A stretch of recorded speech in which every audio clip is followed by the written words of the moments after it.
Case അങ്ങനെ റഹീം അലിയുടെ ട്രാൻസ്ഫറിൻ്റെ കാര്യത്തിൽ ഒരു തീരുമാനമാണ്. മാർക്കസ് തന്നെ റിപ്പോർട്ട് ചെയ്യുന്നു. റഹീം അലി ഒഡീഷ എഫ് സിയിലാണ് ജോയിൻ ചെയ്യാൻ പോകുന്നത്. ഒരു മൾട്ടിപ്പിൾ ഇയർ കോൺട്രാക്റ്റിലാണ് എന്നുള്ളതാണ്.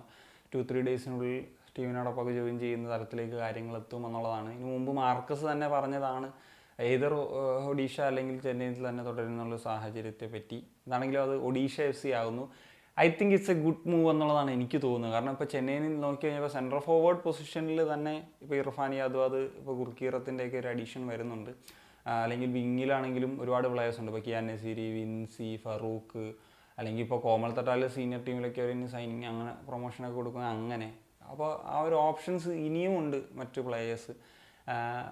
അപ്പോൾ ഒഡീഷ എഫ് സിയിലേക്ക് വരുമ്പോഴത്തേക്കും നമുക്കറിയാം 2 ഫോറിൻ സെൻട്രൽ ഫോർവേഡ്സൊക്കെ ഉള്ള ഒരു ടീമാണ്. അപ്പോൾ അവിടെ എങ്ങനെയായിരിക്കും അദ്ദേഹത്തിൻ്റെ സാധ്യത എന്നുള്ളത് നോക്കി കാണണം. സോ ഇദ്ദേഹത്തിനെ പറ്റി പറയുമ്പോഴത്തേക്കും നമുക്കറിയാം ISL ഏതാണ്ട് 72 മത്സരങ്ങൾ 10 ഗോൾ 5 അസിസ്റ്റാണ്. അതൊരു ഗ്രേറ്റ് സ്റ്റാറ്റൊന്നുമല്ല. ഇപ്പോൾ നാഷണൽ ടീമിലാണെങ്കിൽ ഒരു 13 മാച്ച് കളിച്ചിട്ടുണ്ട്.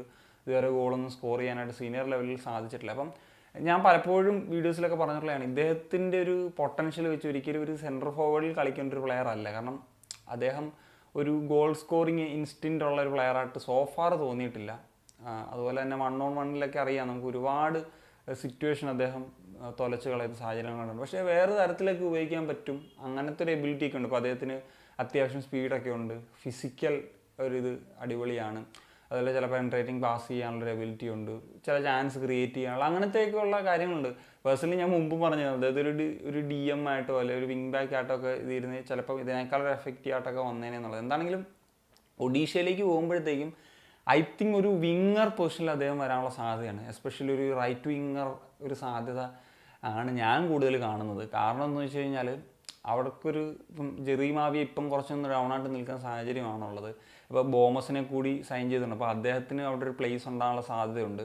സോ പിന്നെ ഒരു സെൻട്രൽ ബാക്കിനും ഡിഫൻസീവ് മിഡ്ഫീൽഡറും സെൻട്രൽ ഫോർവേഡിനും കളിക്കണം. അപ്പോൾ അതിന് ഈ ഒരു പൊസിഷനിലേക്ക് റഹീം അലിക്ക് ഫൈറ്റ് ചെയ്ത് വരാൻ സാധിക്കും. ഇപ്പോൾ വിങ്ങേഴ്സ് എന്ന നിലയിലുള്ളത് ഇസാക്കാണ്. ഇസാക്ക് ഒരു ലെഫ്റ്റ് വിങ്ങറാണ്. പിന്നെ റൈറ്റ് നോക്കിക്കഴിഞ്ഞാൽ ഒരു പ്രോമിനൻറ്റ് പ്ലെയറായിട്ട് വരാൻ പറ്റുന്നത് ഒന്ന് ജെറി മാവിയൊക്കെയാണ്. അപ്പം അവിടേക്ക് അദ്ദേഹത്തിന് ഫൈറ്റ് ചെയ്ത് വരാൻ പറ്റും. പിന്നെ ലൊബേറയുടെ അണ്ടറിൽ കളിക്കുമ്പോഴത്തേക്ക് നമുക്കറിയാം ചില പ്ലേയേഴ്സ് ഒരു വലിയ ചേഞ്ച് സംഭവിക്കുന്നത് കണ്ടിട്ടുണ്ട്. അപ്പം അങ്ങനത്തെ ഒരു ട്രാൻസിഷൻ രീതിയിലേക്ക് മാറുമോ ഇപ്പം റഹീം അലിയുടെ ഒരു കരിയറിൽ അണ്ടർ ലൊബേറ എന്നുള്ളതും നോക്കി കാണേണ്ടതാണ്. എന്താണെങ്കിലും അദ്ദേഹത്തിന് ഒഡീഷ എഫ് സിയിൽ ഞാൻ ആഗ്രഹിക്കുന്ന ഒരു റൈറ്റ് പ്ലേസിൽ അദ്ദേഹത്തിന് കളിക്കാൻ സാധിക്കട്ടെ.